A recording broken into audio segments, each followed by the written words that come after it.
तो आज हम लोग पढ़ने वाले हैं क्लास 12 फिजिक्स। अब फिजिक्स में न्यूमेरिकल आज से हम स्टार्ट कर रहे हैं। क्लास 12 फिजिक्स में चैप्टर 1 से 7 तक के जितने भी आपके 2 अंक वाले सबसे महत्वपूर्ण न्यूमेरिकल हैं, उन्हीं सभी प्रश्नों को हम देखने वाले हैं। याद रखेंगे, बहुत ही ज्यादा एनालिसिस करने के बाद ये वीडियो आपको प्रोवाइड किया जा रहा है कि कौन कौन से ऐसे टॉपिक हैं जो बोर्ड एग्जाम 2025 के लिए इंपॉर्टेंट है। उन्हीं प्रश्नों को, उन्हीं न्यूमेरिकल को हम कराएंगे। आपको पता है कि 70 नंबर का आपका पेपर होता है, उसमें से 25 से 30 नंबर मात्र न्यूमेरिकल से पूछा जाता है। तो मैं कह रहा हूं 25 से 30 नंबर की बात है। न्यूमेरिकल का फिलहाल हमने ये सीरीज स्टार्ट किया हुआ है, कम से कम अभी मन लगाकर न्यूमेरिकल पे भी ध्यान दे दें, ठीक है ना। केवल परिभाषा या डेरिवेशन रटने से कुछ नहीं होने वाला जब तक आप न्यूमेरिकल में भी अच्छे तरीके से पकड़ अपना ना बना ले। तो चलिए जी, आज से न्यूमेरिकल हम स्टार्ट कर रहे हैं। ध्यान से सुनिएगा, ध्यान से एक एक प्रश्न को नोट डाउन करते हुए चलना है। चलिए, तो यहां पे हम स्टार्ट कर दिया है। देखिए यहां पे इंपॉर्टेंट न्यूमेरिकल 2025 बोर्ड एग्जाम की बात हो रही है, ठीक है ना। चैप्टर 1 से और 7 तक की बात होगी। 1 से 7 तक के बीच का हम सभी न्यूमेरिकल को कराएंगे 2 अंक वाले। देखिए ये सुबह से मैं दिल से बता रहा हूं कि इस वीडियो को लाने के लिए मैं लगभग सुबह से मेहनत कर रहा हूं। अभी लगभग आप जानते हैं 3:30 होने वाले हैं, मतलब शाम को 3:30 हो गए हैं। अब मैं पढ़ाना स्टार्ट कर रहा हूं। आप समझ सकते हैं कि सुबह में, मतलब दिल से कह रहा हूं, 6 बजे से मैं उठकर अब इसी पर लगा हुआ हूं। ठीक है ना, कि कौन कौन से आपके बोर्ड एग्जाम के इंपॉर्टेंट है, ठीक है ना, और कौन कौन से इंपॉर्टेंट है इस बार बोर्ड एग्जाम में पूछने के न्यूमेरिकल, और कौन कौन से ऐसे हैं जो बार बार रिपीट हुए क्वेश्चन। तो उन्हीं सभी प्रश्नों को हम करा रहे हैं। तो थोड़ा सा अपने लिए आप मेहनत कर लीजिएगा, ठीक है ना। और दोबारा फिर से ये नहीं कहना कि सर न्यूमेरिकल करा दीजिए, न्यूमेरिकल करा दीजिए। जब हम न्यूमेरिकल करा रहे हैं तो अभी थोड़ा सा फोकस करके आप सीख लीजिए। चलिए जी, बिना देर के स्टार्ट करते हैं। पहला हमारा VVI प्रश्न यहाँ पे कह रहा है कि 5 × 10⁻⁸ कूलाम बिंदु आवेश से कितनी दूरी पर वैद्युत क्षेत्र की तीव्रता 450 वोल्ट प्रति मीटर होगी, ठीक है ना। अब यहाँ पे समझिएगा, सबसे पहली बात, न्यूमेरिकल अगर आपको देता है तो सबसे पहले आप लिखेंगे हल, ठीक है ना। हल के बाद हम क्या लिखते हैं, सबसे पहले लिखते हैं कि प्रश्नानुसार दिया है, प्रश्नानुसार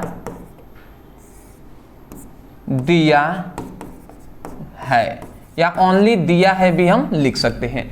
इतना लिखने के बाद जो जो इसमें वैल्यू वाले पॉइंट्स है, जैसे यहाँ पे 5 × 10⁸ कूलाम, ठीक है ना, ये है। फिर से यहाँ पे देखिए 450 वोल्ट प्रति मीटर दिया है। तो ये वैल्यू वाले पॉइंट्स है, इसको दिया है करके लिखा जाता है। तो देखिए सबसे पहले ये किसका मान दिया है, तो हमें अगर किसी चीज का कोई भी ये वैल्यू है, इसको पता करना है ये किस चीज का है। तो प्रश्न पढ़ेंगे तो आपको समझ में आ जाएगा।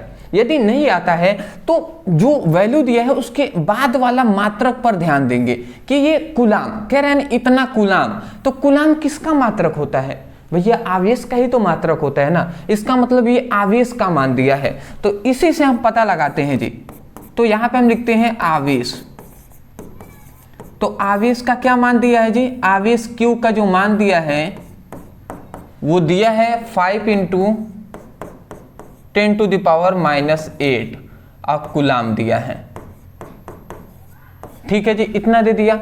फिर से इधर हम देख रहे हैं विद्युत क्षेत्र की तीव्रता इतना वोल्ट प्रति मीटर है, तो मतलब विद्युत क्षेत्र की तीव्रता है। याद रखेंगे विद्युत क्षेत्र की तीव्रता वोल्ट प्रति मीटर भी इसका मात्रक होता है, ठीक है ना। तो चलिए जी, तो विद्युत क्षेत्र की तीव्रता मतलब E का मान दे दिया है। मैं यहाँ पे लिख दे रहा हूं विद्युत क्षेत्र की तीव्रता, ठीक है ना। शॉर्ट में मैंने लिख दिया विद्युत क्षेत्र की तीव्रता मतलब E का मान दिया है 450 वोल्ट प्रति मीटर, वोल्ट प्रति मीटर, ठीक है ना। V/m हमने लिख दिया शॉर्ट फॉर्म में। तो इतना दिया है जी। अब हमें क्या ज्ञात करना है कि कह रहा है कि 5 × 10⁻⁸ कूलाम के बिंदु आवेश कितनी दूरी पर वैद्युत क्षेत्र की तीव्रता इतना वोल्ट प्रति मीटर होगा, मतलब हमें दूरी का मान ज्ञात करना है। तो चलिए जी, अब दूरी का हम ज्ञात कर लेते हैं। तो यहां पे लिखते हैं तब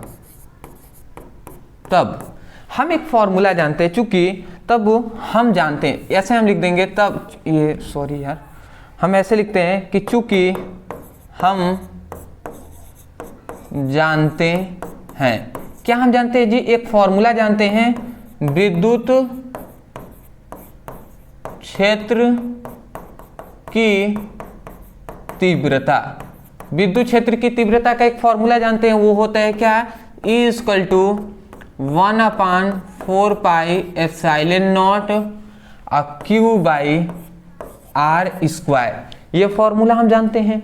अब इस फॉर्मूले पे हम सिंपल सा रखेंगे, हमारा मान आ जाएगा, ठीक है ना। देख लेते हैं जी, देखिए E का मान, यही जो R है इसी का मान ज्ञात करना है, यही तो दूरी है ना।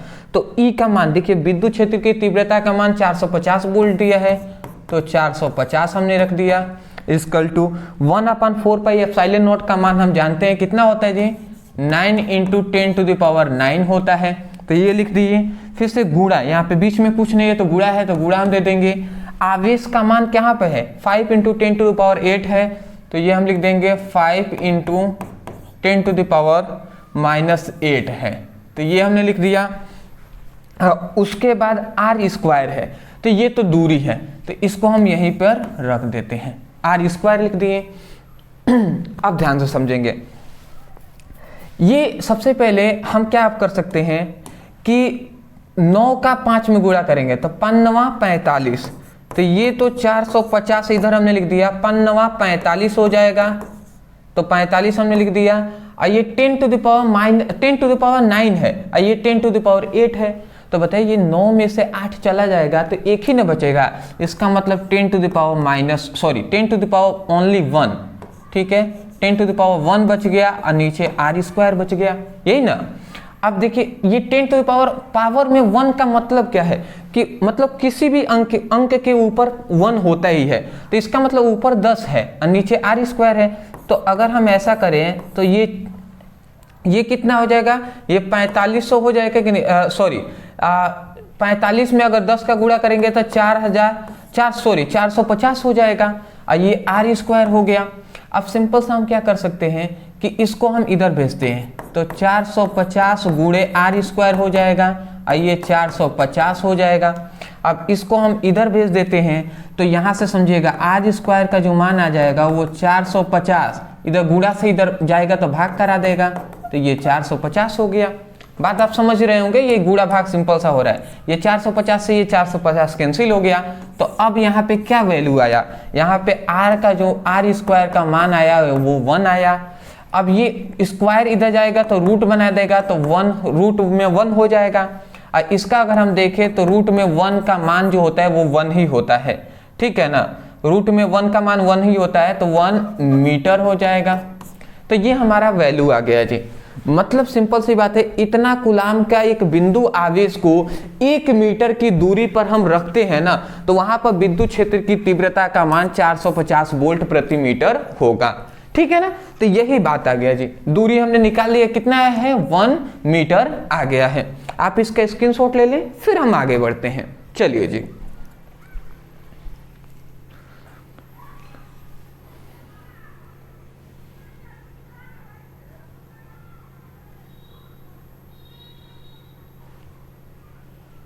ठीक है, थोड़ा सा एक मैं लाइट ऑफ कर लूं, ठीक है ना, ठीक है। अब शायद थोड़ा सा बेटर दिखाई दे रहा होगा, एक और मैं ऑफ कर लेता हूँ, ठीक है जी, क्योंकि ज़्यादा थोड़ा सा अदरवाइज अब तो साफ दिखाई दे रहा होगा आपको। चलिए आगे बढ़ते हैं। चलिए अब हमारा दूसरा यहाँ पे न्यूमेरिकल जो आ जाता है, ये देखिए कितना इम्पोर्टेंट, ये भी न्यूमेरिकल है, इसको भी अब हम देख लेते हैं। दूसरा हमारा न्यूमेरिकल है, बहुत ज़्यादा हमें न्यूमेरिकल को देखना है, ये लगभग आपके हो सकता है कि 1.5 से 2 घंटे की क्लासेज होंगी। तो मैं यही कहूँगा कि देखिए यहाँ पे कोई कॉमेडी शो तो चल नहीं रहा है कि मज़ा आएगा आपको, तो मज़ा तो नहीं आएगा, फिर भी मेहनत करना है हमें, मेहनत में मज़ा नहीं आता दोस्त, ठीक है ना, मेहनत तो करना ही पड़ता है। तो अच्छे से मेहनत कीजिए, केवल इतना ही मैं कहूँगा, ठीक है ना, और सब्र रखिएगा। कह रहा है कि दो बड़ी पतली धातु के प्लेट एक दूसरे से बहुत निकट और समांतर हैं। दो बड़ी पतली धातु के प्लेट हैं, दो बड़ी पतली धातु के प्लेट हैं और एक दूसरे से बहुत ही क्या है, निकट हैं और समांतर हैं। मतलब दो बड़ी धातु की ये प्लेटें हैं इस तरीके से, ठीक है ना।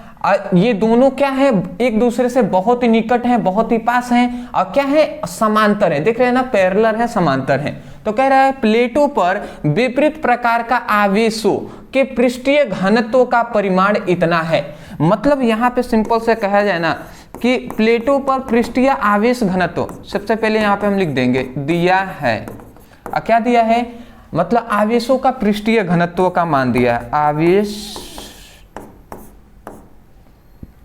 आवेशों का पृष्ठीय घनत्व, जिसको हम सिग्मा से प्रदर्शित करते हैं। तो आवेशों का पृष्ठीय घनत्व का परिमाण जो दिया है वो कितना दिया है, 17.7 इंटू 10⁻⁻22 कूलाम प्रति मीटर स्क्वायर, ये दिया है जी। और कह रहा है कि प्लेटों के बीच विद्युत क्षेत्र की तीव्रता ज्ञात कीजिए। मतलब सिंपल सा कहना, तो हमें आवेशों का पृष्ठीय घनत्व का मान हमें दे दिया है और हमसे पूछा जा रहा है कि प्लेटों पर विद्युत क्षेत्र की तीव्रता का वैल्यू क्या होगा, ठीक है ना। तो चलिए जी हम निकाल लेते हैं। तो एक हम फॉर्मूला जानते हैं, एक आपको याद होगा, समांतर प्लेट संधारित्रों की धारिता के लिए व्यंजक का एक फॉर्मूला होता है। तो वही हम फॉर्मूले को यहाँ पे यूज करेंगे। हम यहाँ पे लिख देते हैं, तब आप चूंकि हम जानते हैं ऐसे भी लिख सकते हैं, चूंकि हम जानते हैं, क्या हम जानते हैं, समांतर प्लेट संधारित्र की धारिता का फॉर्मूला,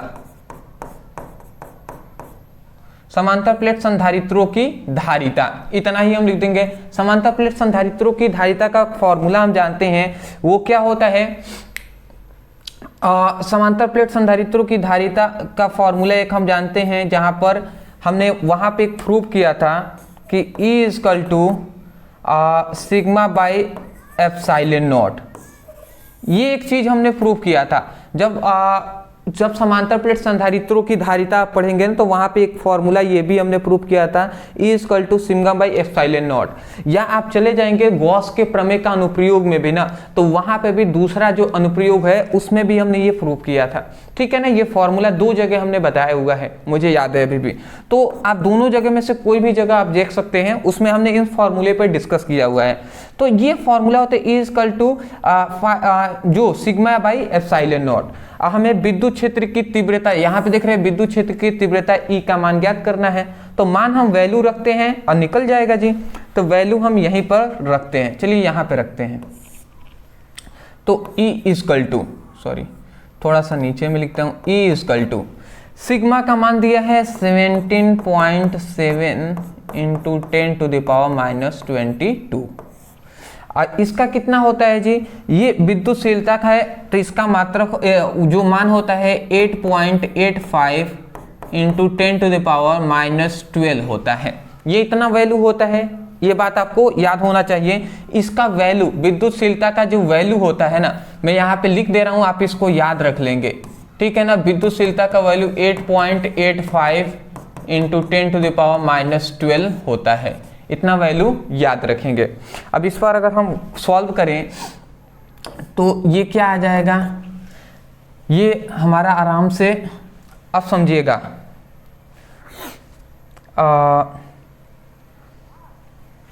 हम ऐसा कर लेते हैं कि 17.7 ये 10⁻, ये क्या है 22 है, इसको हम ऊपर ले चलते हैं। तो ऊपर ले चलेंगे तो ये क्या हो जाएगा, ओनली 12 हो जाएगा, 12 हो जाएगा जी। ये 8.85 हो जाएगा, इतना हो जाएगा।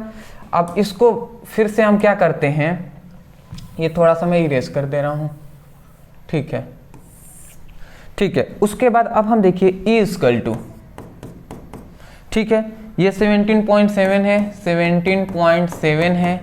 ये बताइए 10 के पावर -22 है, 10 के पावर ये 12 है, तो 22 में से 12 चला गया तो ओनली 10 से बचेगा ना, परंतु माइनस वाला होगा तो 10 टू द पावर -10 हो जाएगा, 10 टू पावर -10, 8.85 बचा, तो ये 8.85 हम लिख देंगे, यही ना होगा जी। आप चुपचाप 8.85 से आप 17.7 में भाग दे देंगे, लगभग 2 बार में, मुझे लगता है 2 बार में ये चला जाएगा, ठीक है ना। आप चेक कर लीजिएगा, ये 2 बार में आपका भाग चला जाएगा, इसे काटेंगे तो ये 2 बार में कट जाएगा, तो यहाँ से जो ई का मान आता है वो 2 आ जाएगा, 2, और ये 10 टू द पावर 10 आ जाएगा, तो ये आपका क्या हो जाएगा, वैल्यू हो जाएगा। विद्युत क्षेत्र की तीव्रता = 2.2 × 10 टू द पावर -10 हो जाएगा, ठीक है ना। इसका 2 मात्रक होता है, या तो वोल्ट प्रति मीटर लिख दें या न्यूटन प्रति कूलाम लिख दें, ठीक है ना, दोनों में से कोई भी आप लिख सकते हैं, ठीक है ना। चलिए जी, तो स्क्रीनशॉट ले लिए ना, आगे बढ़ते हैं जी। नेक्स्ट, तीसरा हमारे यहाँ पे इंपॉर्टेंट जो क्वेश्चन आता है कि एक समान वैद्युत क्षेत्र में सदिश ई, यहाँ पे ऊपर याद रखेंगे सदिश दिया गया है क्वेश्चन में, टाइपिंग में नहीं हो पाया जी, तो चलिए मैं बता दे रहा हूँ। यहाँ पे कह रहा है कि एक समान वैद्युत क्षेत्र में सदिश E = 2I + 3J - 4K volt प्रति मीटर के एक पृष्ठ पर क्षेत्रफल A = 8J, ठीक है ना। क्षेत्रफल = 8J मीटर स्क्वायर से गुजरने पर विद्युत फ्लक्स की गणना कीजिए।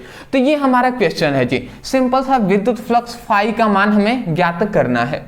तो यहाँ पे हमें सबसे पहले हम लिखेंगे हल।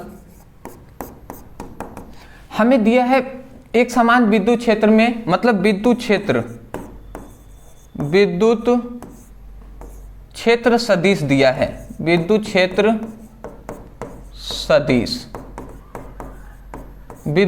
सदिश E = क्या दिया है, E = दिया है 2I + 3J - 4K, ये दिया है जी। उसके बाद हम देख रहे हैं यहाँ पे क्षेत्रफल का भी मान दिया है कि क्षेत्रफल मतलब A का जो मान दिया है वो कितना दिया है जी, 8J दिया है, वो क्या दिया है, 8J, ठीक है ना, मीटर स्क्वायर। चलिए ये मात्रक आप लिख सकते हैं मीटर स्क्वायर, इसका भी लिख सकते हैं वोल्ट प्रति मीटर। तो ये हमारा दिया गया है वैल्यू। हमें क्या क्या ज्ञात करना है जी, अगर हमसे पूछा जाए क्या हमें ज्ञात करना है, तो यहाँ पे वैद्युत फ्लक्स की गणना हमें करनी है। तो चलिए जी, वैद्युत फ्लक्स की हम गणना यहाँ पर कर लेते हैं। तो यहाँ पे हम लिखेंगे कि विद्युत फ्लक्स, तो विद्युत फ्लक्स फाई = क्या होता है, फाई जो सदिश रूप में, मतलब फाई = E × A होता है सदिश रूप में, ठीक है ना। फाई = E × A होता है, जहां E विद्युत क्षेत्र सदिश है, मतलब विद्युत क्षेत्र की तीव्रता है सदिश रूप में, और A क्या है, क्षेत्रफल है। तो मान रख लेंगे तो ये विद्युत फ्लक्स जो है इसका मान हमारे पता चल जाएगा, विद्युत फ्लक्स जो फाई है इसका मतलब वैल्यू निकल जाएगा। तो चलिए जी निकाल लेते हैं यहाँ पे। तो हम लिखते हैं फाई = सदिश फाई = ये E का मान कितना दिया है, तो ये दिया है हमारे पास 2I + 3J - 4K, ये हमारा दिया हुआ है। और उसके बाद इनटू में क्या दिया है, A का मान कितना दिया है, 8J, ये इतना दिया हुआ है। चलिए जी, इतना हमने लिख दिया। अब हम इसके बाद, अब देखिए एक बात आप याद रखेंगे, जिसका पेयर नहीं दिया है उसको आप छोड़ दीजिएगा, सिंपल सी बात है, उसका रूल अलग होता है, ठीक है ना। पेयर से हम गुणा कराते हैं उसको 0 मानकर, बट उतना आपको ध्यान नहीं देना है। आप सिंपल सा मैं ये कह रहा हूँ कि देखिए यहाँ पे I का मान दिया है, मतलब 2I है, इसमें I का मान दिया है, नहीं दिया है, तो इसको आप भूल जाइए, इसको भी आप छोड़ दीजिए, ये वाले पॉइंट्स को छोड़ दीजिए। फिर से देखिए यहाँ पे के कैप है, इसमें के कैप है नहीं है, तो इसको भी आप भूल जाइए। केवल यहाँ पे देखेंगे तो 3 जे कैप है, इधर जे कैप का मान यहाँ पे दिया है, तो अब इसका हम गुणा कराएंगे, तो 3 का इसमें हम गुणा कर लेंगे, 3 का 8 में गुणा कर लेंगे, तो 8 तरीका क्या होता है 24 होता है, तो 24। और जे का जे कैप, अगर जे कैप गुणे जे कैप गुणा करते हैं ना आपस में तो 1 आता है, तो अगर 1 का हम इसमें गुणा कर लेंगे, जे कैप गुणा हुआ तो 1 आया, तो 1 का गुणा कर लेंगे तो ये कितना आ जाएगा जी, ये 24 आ जाएगा कि नहीं, तो यहाँ पे फाई का मान आ जाएगा वो 20 आ जाएगा। ठीक है ना, सिंपल सा है जी, फाई का मान कितना आ जाएगा 20 आ जाएगा, तो इतना आप लिख लीजिएगा। ठीक है ना, और ये क्या हो जाएगा वोल्ट प्रति मीटर, तो ये अपना लिख लीजिए, स्क्रीनशॉट ले लीजिए, जल्दी हम आगे बढ़ेंगे जी। ठीक है ना, फास्ट चलिए। ठीक है, वीडियो ठीक बन रहा है।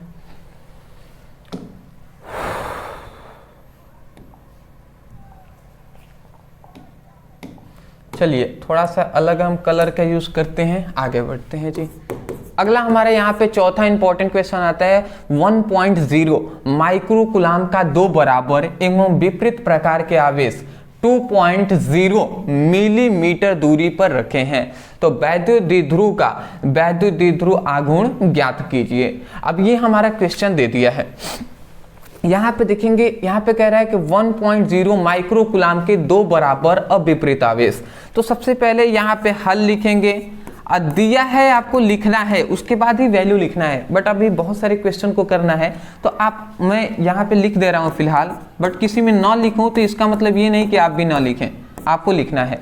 अब यहाँ पे दे दिया है माइक्रो कूलाम का मान यहाँ पे दिया हुआ है, माइक्रो कूलाम मतलब यहाँ पे आवेश का हमें मान दिया, आवेश Q का जो मान दिया है वो 1.0 का मतलब 1 ही ना होता है, 1 माइक्रो कूलाम यहाँ पर हमें दे दिया है।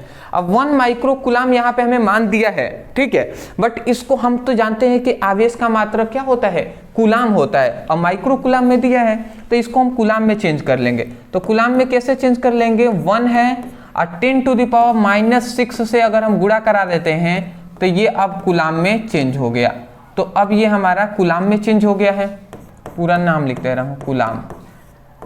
ठीक है जी, तो ये आवेश का मान हमने किस में निकाल लिया, कूलाम में निकाल लिया, 1 × 10⁻⁶ या ओनली 10⁻⁶ भी लिख सकते हैं, क्योंकि 1 इसमें गुणा करेगा तो वही ना वैल्यू होगा जी, इसलिए। अगला हमारा आता है कि 2 बराबर एवं विपरीत प्रकार के आवेश को मिलाने पर, मतलब 2 बराबर और विपरीत आवेश 2.0 मिलीमीटर दूरी पर रखे हैं। अब दो आवेश है ना, मान लेते हैं कि ये आवेश है और ये आवेश है, मतलब यहाँ पे एक आवेश है, एक यहाँ पे आवेश है, इन दोनों के बीच की दूरी क्या है 2 मिलीमीटर है, 2 मिलीमीटर है। तो वही बात हम यहाँ पे दूरी लिख देंगे कि दूरी जो है, ठीक है ना, मतलब जो L का मान है वो कितना दिया है जी, वो 2 मिलीमीटर दिया है। ठीक है, अब मिलीमीटर को हम कैसे में मीटर में चेंज कर लेंगे, तो मिलीमीटर को हम मीटर में चेंज कर लेते हैं, तो कैसे चेंज करेंगे, तो इसको हम कर सकते हैं 2 × 10⁻⁻² मीटर, ठीक है ना, 2 × 10⁻³ मीटर ना, क्योंकि मिलीमीटर से मीटर में, वही तो मैं सोच रहा, मिलीमीटर से सेंटीमीटर, सेंटीमीटर से मीटर में चेंज होता है ना, 10⁻⁻3, ठीक है ना, सॉरी। तो ये दूरी के कितना मिलीमीटर से सेंटीमीटर में हमने चेंज किया, अगर सेंटीमीटर में चेंज करना होता तो -2 लिखते, बट अगर मीटर में चेंज करना है तो -3 लिखेंगे, ठीक है ना, तो ये बात हो गया। उसके बाद यहाँ पे कह रहा है कि वैद्युत द्विध्रुव का द्विध्रुव आघूर्ण ज्ञात कीजिए, तो वैद्युत द्विध्रुव का द्विध्रुव आघूर्ण, विद्युत द्विध्रुव का द्विध्रुव आघूर्ण हमें ज्ञात करना है। तो विद्युत द्विध्रुव आघूर्ण का हम फॉर्मूला जानते हैं, विद्युत द्विध्रुव आघूर्ण, वैद्युत द्विध्रुव आघूर्ण P = हम जानते हैं 2QL होता है। ये फॉर्मूला आपको याद होगा, मैंने ये फॉर्मूला बहुत ही पहले आपको बताया था जब वैद्युत द्विध्रुव आघूर्ण एक टॉपिक था, इसको हमने कवर कराया था। तो ये हमने फॉर्मूला लिख दिया। अब इसी फॉर्मूले पर हम मान पुटअप करते हैं। P का मान हमें ज्ञात करना है, 2 लिख दिए, क्यू का मान कितना दिया है जी 10 टू द पावर ओनली हम -6 लिख सकते हैं। कहा ना हमने, क्योंकि 1 में गुणा करेंगे वही बात होगा। यहाँ पे एल का मान हम देख सकते हैं 2 इंटू 10 टू द पावर -3 है, तो ये हमने लिख दिया। आगे हम इसको वैल्यू पूरे अच्छे से लिख देते हैं जी। अब यहाँ पे P इक्वल टू, अब बात को समझिएगा कि 2 का हम 2 में गुणा करा देंगे तो 2 दूना 4 हो जाएगा, तो ये हमने 4 लिख दिया गुणे। अब ये 10 टू द पावर -6 है, ये 10 टू द पावर -3 है, तो ये कितना हो जाएगा 10 टू द पावर -9 हो जाएगा। हो जाएगा कि नहीं जी? बिल्कुल हो जाएगा, 10 टू द पावर -9 हो जाएगा, क्योंकि हर समान है तो घातों को हम जोड़ लेते हैं। अब वैद्युत ध्रुव आघूर्ण का इसका मात्रक क्या होता है? इसका मात्रक होता है कूलाम इंटू मीटर, ठीक है ना, कूलाम इंटू मीटर। तो ये हमारा आंसर हो जाएगा, ठीक है ना। चलिए जी, स्क्रीनशॉट ले लीजिए, आगे बढ़ते हैं। चलिए, तो एक एक प्रश्न आपको समझ में आ रहे हैं ना। सबसे पहली बात देखिए, ये नहीं सोचना है कि सर इतना इजी है, बट मैं आपसे कहूँगा अगर आपको इजी लग रहा है तो एक काम करिए। सबसे पहली बात 2 नंबर वाले क्वेश्चन है, बहुत ज़्यादा हार्ड नहीं होते हैं, बट फिर भी एक मेरा सजेशन रहेगा आप सभी से कि मैं क्वेश्चन ये जैसे करा रहा हूँ, ठीक है ना, मैं जैसे ये क्वेश्चन करा रहा हूँ तो इससे पहले आप वीडियो पॉज करके इस क्वेश्चन को थोड़े से 2 मिनट सॉल्व करने का प्रयास कीजिए वीडियो को रोककर, कि आपको आ तो रहा है या नहीं, और नहीं आ रहा है कितना आप दिमाग लगा पाते हैं ये सोच सकते हैं। और उसके बाद जब मैं करा रहा हूँ तो आप देख ही रहे हैं कि कैसे सॉल्व हो रहे हैं, तो इस तरीके से आप ट्राई कर सकते हैं। पढ़ने के बहुत सारे तरीके हैं, तो इस तरीके से आप प्रैक्टिस करके आराम से पढ़ सकते हैं, ठीक है ना। पेशेंस रखिएगा, सब्र रखिएगा, टाइम लगने दीजिए, अच्छा जगह आपका टाइम जा रहा है, ठीक है ना। फिल्म में या अदरवाइज आपको जो शॉर्ट्स वीडियो होता है ना, उसमें आपका टाइम नहीं जा रहा है कि आपको दुख होगा, ठीक है ना। तो खुश रहिए कि आप पढ़ाई पर समय दे रहे हैं। आप बहुत ही नसीब वाले हैं कि पढ़ाई पर समय दे रहे हैं, नहीं तो सभी पढ़ाई पर समय नहीं देते दोस्त। इसी कारण बहुत सारे दिक्कतों का सामना भी करना पड़ता है। अगला आता है एक चालक पर इतना, ध्यान से समझेंगे। यहाँ पे हमसे ये कहा जा रहा है कि एक चालक पर 2.4 into 10 to power -18 coulomb 18 coulomb धनात्मक आवेश है। बताइए कि इस चालक पर कितने इलेक्ट्रॉनों की कमी या वृद्धि होगी। अब यहाँ पे हमें इलेक्ट्रॉनों की कमी या वृद्धि पूछा जा रहा है, और यहाँ पे हमसे क्या दिया गया है, केवल हमें दिया गया है एक इलेक्ट्रॉन पे आवेश का मान हमें दिया गया है। मतलब आवेश का मान हमें दिया गया है,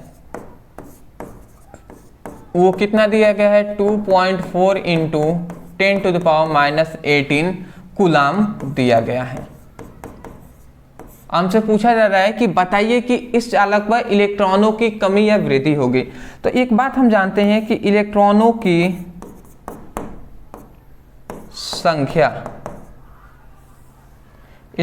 की संख्या का एक फॉर्मूला होता है कि हम जानते हैं एक और बात कि जैसे हम जानते हैं ये फॉर्मूला आपको याद होगा कि Q equal to N into E होता है। ये एक आवेश का फॉर्मूला होता है, ठीक है ना। यही सभी फॉर्मूले अगर नहीं याद होंगे ना तो दिक्कत होता है। ये आवेश का आपको फॉर्मूला याद है, आवेश इक्वल टू मतलब Q equal to N into E होता है। हमसे पूछा जा रहा है कि कितने इलेक्ट्रॉनों की कमी या वृद्धि होगी, मतलब इलेक्ट्रॉनों की संख्या पूछी जा रही है, तो मतलब N का मान हमें निकालना है। तो N इक्वल टू ये E इधर आ जाएगा तो Q बाई E हो जाएगा। अब इस पर हम मान रख के अगर हम देखें तो ये Q का मान कितना दिया है 2.4 इंटू 10 टू पावर -18 है। एक इलेक्ट्रॉन पर कितना आवेश होता है 1.6 इंटू 10 टू पावर -19 ये होता है जी। अगला अब यहाँ पे हम देखें n का मान, तो यहाँ पे क्या हो जाएगा कि ये 2.4 इंटू 10 टू पावर 18 है, 10 टू पावर -18 है। ये देखिए ये 10 टू पावर 19 है ना, ये ऊपर जाएगा तो -19 है, ऊपर जाएगा तो प्लस में 19 हो जाएगा, ठीक है। और नीचे 1.6 है तो 1.6 हम लिख देते हैं, ठीक है ना, ऐसे लिख दिए जी। अब n इक्वल टू ये अगर आप सोचिए तो ये 2.4 है और ये 10 टू दी पावर ये 18 है, ये 10 टू पावर 19 है। 19 में से 18 चला गया, कितना बचा? एक ही ना, तो एक हम लिखें या एक 9 भी लिखें, इसका मतलब तो 10 ही है ना जी। तो इसीलिए हम 10 ऊपर लिख देते हैं, ये 1.6 है तो वही लिख दिया हमने। अब सिंपल सी बात यहाँ पे ये है, समझने वाली बात है कि ये ऊपर और नीचे अगर हम 10-10 का गुणा करा देते हैं सिंपल करने के लिए, 10 का अगर इसमें गुणा होगा तो ये कितना हो जाएगा? ये 24 हो जाएगा। और गुणे ये 10 हम यहाँ पे रख रहे हैं ऐसे ही। और ये अगर 10 इसमें गुणा होगा तो ये 16 हो जाएगा। अगर मैं इसको काटूं तो 8 दूना 16 और 8 त्रिका 24, मतलब 3/2 हो जाएगा।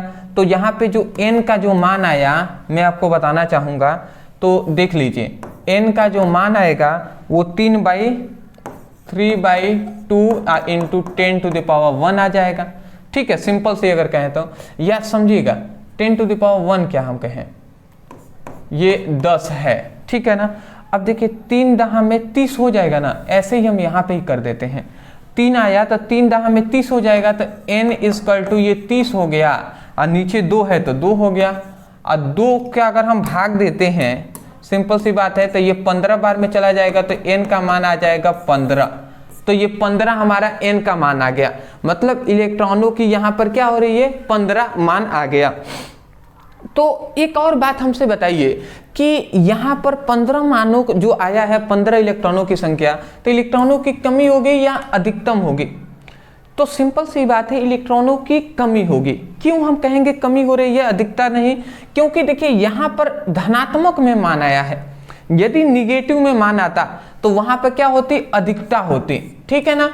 ठीक है, क्यों अधिकता होती? क्योंकि देखिए जो जिस पर प्लस आवेश आता है ना, इसका मतलब उसने किसी को दिया है इलेक्ट्रॉन, तो जब देगा तो कमी होगा कि नहीं होगा? इसीलिए ना यहाँ पे प्लस आवेश आया है, तो इसका मतलब प्लस इसके आगे है, तो इसका मतलब 15 इलेक्ट्रॉन किसी को दे दिया है, तो इसका मतलब कमी ही तो हो रहा है, कमी हो रहा है। और जो लिया है उसको क्या होगा? फायदा होगा, मतलब हम कह सकते हैं बढ़ोतरी होगी। मतलब ये याद रखेंगे, जब भी मान प्लस में आएगा कमी होगी, जब भी मान ऋणात्मक में आएगा माइनस में तो अधिकता होगी, ठीक है ना। इतना सिंपल से याद रखिए, स्क्रीनशॉट लीजिए।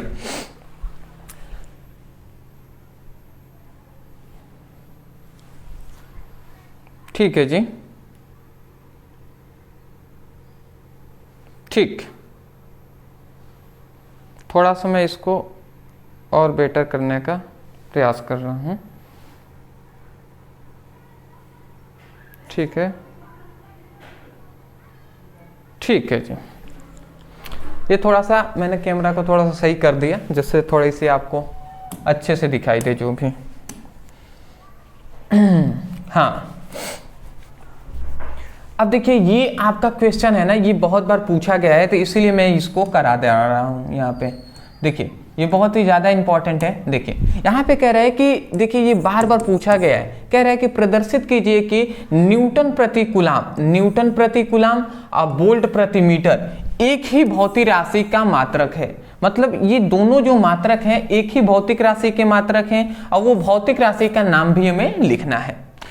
तो क्या क्या कह रहा है? सबसे पहले एक बात कह रहा है कि न्यूटन प्रति कूलाम, एक और हमसे कह रहा है कि वोल्ट प्रति मीटर।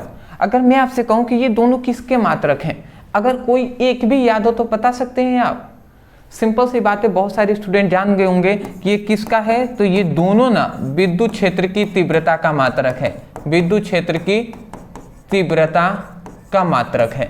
अब वो कैसे है तो आपको मैं सिंपल सी बात बता दे रहा हूं। एक हम फॉर्मूला जानते हैं, जब हमने बताया था कि जब कोई विद्युत क्षेत्र है तो विद्युत क्षेत्र में कोई आवेश है और एक एकांक धन आवेश है, तो विद्युत क्षेत्र में आवेश और एकांक धनावेश के बीच जो लगने वाला बल होता है वही विद्युत क्षेत्र की तीव्रता कहलाता है। और उसका फॉर्मूला हमने बताया E = F/Q बताया था, ये आपको याद है। तो बल है और नीचे आवेश है, तो इसका मतलब बल का मात्रक होता है न्यूटन, बल का मात्रक न्यूटन, और प्रति क्या हो जाएगा? आवेश का मात्रक कूलाम।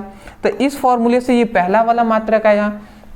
अब एक और हम फॉर्मूला जानते हैं विभव प्रवणता से, वो हम जानते हैं कि E = V/L होता है, ये भी हम फॉर्मूला जानते हैं। जहां पर ये V क्या है? विभव है, ये L क्या है? लंबाई है, ठीक है ना। तो ये भी है, तो भी का मान, विभव का मान क्या होता है, वोल्ट होता है मात्रक, और लंबाई का मात्रक मीटर होता है। तो इस फॉर्मूले से ये वाला मात्रक आया। तो हमें ये पता चल गया कि ये दोनों जो है ना फॉर्मूले मतलब किसके हैं, विद्युत क्षेत्र की तीव्रता की ही हैं, और इसी का ये दोनों मात्रक हैं। तो हमसे यही पूछा गया है कि सिद्ध आपको करना है, प्रदर्शित करना है कि ये दोनों एक ही भौतिक राशि के मात्रक हैं। तो आप नहीं लिख सकते हैं कि चूंकि हम जानते हैं कि कोई, मतलब हम ये कह सकते हैं कि किसी विद्युत क्षेत्र में आवेश और एकांक धनावेश के बीच किसी आवेश और एकांक धनावेश के बीच वैद्युत क्षेत्र की तीव्रता, उसके बाद ये फॉर्मूला लिख लेंगे, ठीक है ना, और इसका मात्रक लिख देंगे न्यूटन प्रति कूलम। अब फिर से आप लिख देंगे कि चूंकि आप लिख सकते हैं कि चूंकि हम जानते हैं कि विद्युत क्षेत्र की तीव्रता V/L लिख देंगे, और उसके बाद इसका मात्रक ये लिख देंगे, और आप दिखा देंगे, बस केवल दर्शाना है, प्रदर्शित करना है आपको।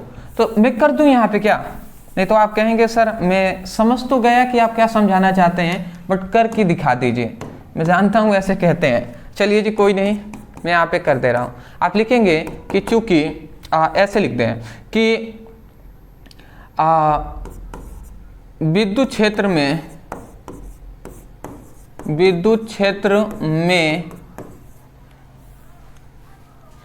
किसी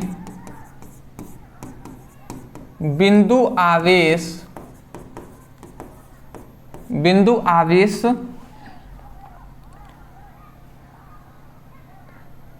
पर लगने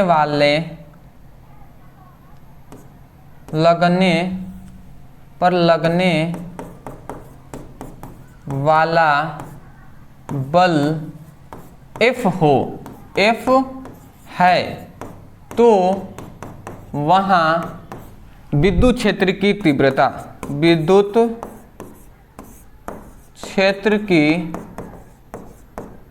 तीव्रता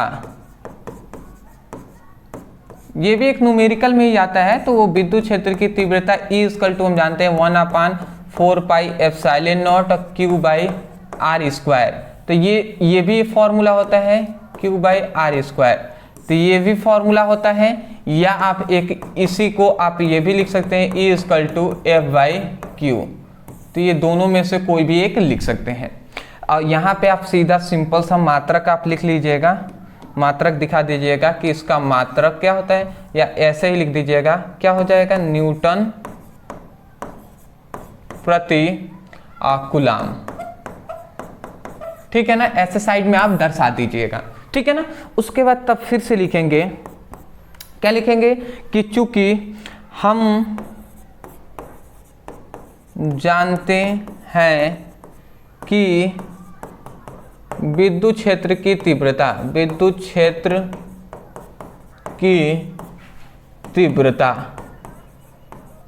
तो विद्युत क्षेत्र की तीव्रता एक और फॉर्मूला जानते हैं E=V/L। ये हम जानते हैं, जहाँ V क्या है, विभवांतर है, L क्या है, लंबाई है। या हम कह सकते हैं विभव में परिवर्तन है, ये दूरी में परिवर्तन या दूरी में परिवर्तन है। तो सिंपल सी बात यहाँ पे ये हो जाएगा कि इसका मात्रक आप लिख लेंगे, क्या हो जाएगा, वोल्ट प्रति मीटर हो जाएगा। तो ये आप दर्शा देंगे। तो ये इतना आपका हो गया जी, ठीक है ना। तो ये हम बस इतना ही दर्शा देंगे कि इस फॉर्मूले से ये फॉर्मूला आता है, ये मात्रक आता है, और इस फॉर्मूले से ये मात्रक आता है। अंत में आप सिंपल सा एक नीचे लाइन लिख देंगे, वो लाइन लिख देंगे ये कि यह दोनों मात्रक विद्युत क्षेत्र की तीव्रता के हैं, विद्युत क्षेत्र की तीव्रता के हैं। थोड़ा सा राइटिंग में मेरा थोड़ा सा कम फोकस कीजिएगा, बात समझने में फोकस कीजिएगा। यहाँ पूछा है ना कि वो कौन सा, मतलब उस भौतिक राशि का नाम बताइए, तो भौतिक राशि का हमने नाम बता दिया कि विद्युत क्षेत्र की तीव्रता का मात्रक है। ऐसे ही आप बोर्ड एग्जाम में लिख देंगे, राइटिंग अच्छे से, ठीक है ना। बोर्ड पे लिखने में, कॉपी पे लिखने में बहुत अंतर होता है, ठीक है ना। बात समझ गए होंगे, स्क्रीनशॉट ले लीजिए। चलिए दोस्त, बहुत अच्छी बात है, आगे बढ़ते हैं। समय कम है, ज़्यादा हमें पढ़ना है, ठीक है ना, इसलिए थोड़ा सा फास्ट चलेंगे, मैं तो थोड़ा सा स्लो चल रहा हूँ। यहाँ पे कह रहे हैं कि m द्रव्यमान, यहाँ पे थोड़ा सा m द्रव्यमान तथा q आवेश का एक कण एक समान विद्युत क्षेत्र E में विरामावस्था से चलकर d दूरी तय करता है, तो सिद्ध कीजिए कि कण द्वारा, यहाँ पे कण होगा कि कण द्वारा अर्जित वेग है। थोड़ा सा यहाँ पे क्वेश्चन में थोड़ा सा कुछ चीजें क्या सिद्ध करना है ये मैं आपको बता दे रहा हूँ। सिद्ध करना है ये आप याद रखेंगे कि कण द्वारा, यहाँ पर ये मैं यहाँ पे लिख दे रहा हूँ, ठीक है ना, यही हमें प्रूफ करना है। v इक्वल टू रूट में 2qE d बाई m है, ये हमें प्रूफ करना है। देख लीजिए जी, ये हमें प्रूफ करना है। अब चलिए हम इसको प्रूफ करके आपको दिखा देते हैं, ठीक है ना। ये हमें प्रूफ करना है, मतलब यहाँ पे ये कह रहा है, देखिए m द्रव्यमान और q आवेश का एक कण, मतलब सिंपल सी बात है कि ये कोई एक क्या है, पिंड है, या कोई भी हम कह सकते हैं पदार्थ है, वस्तु है। और ये इसका द्रव्यमान जो है वो m द्रव्यमान का ये पिंड है, और इस पर जो आवेश है ये q है, ठीक है ना। तो वही कहा जा रहा है कि m द्रव्यमान और q आवेश का एक कण एक समान चुंबकीय क्षेत्र में विरामावस्था से चलकर d दूरी तय करता है। मतलब ये यहाँ पे है, अब विरामावस्था में पहले तो ये एक ही जगह स्थिर था, और उसके बाद ये चलकर और d दूरी तक, मतलब यहाँ से यहाँ तक आया, तो d दूरी तक ये क्या हो गया है, विस्थापित हो गया है, मतलब यहाँ से चलकर अब यहाँ पे ये आ गया है, ठीक है ना, यहाँ से यहाँ तक आ गया है। तो वही कह रहा है कि विरामावस्था से d दूरी तय करता है, तो सिद्ध कीजिए कि जो कण है, ये कण लिखा गया है, तो सिद्ध कीजिए कि ये जो कण है या वस्तु है, कण का अर्जित जो वेग है, इसका जो वेग है वो इतना है, ठीक है ना, ये m है, ठीक है ना, ये बात आप भूलिएगा नहीं, भैया m है। चलिए जी, तो अब मैं आपको प्रूफ करके दिखा दूं। चलिए जी, तो आप लिख सकते हैं ऐसे कि माना, सिंपल सी बात है, इतना थोड़ा सा आपको लिखना पड़ेगा इसमें कि माना, ठीक है ना, आप लिखेंगे कि माना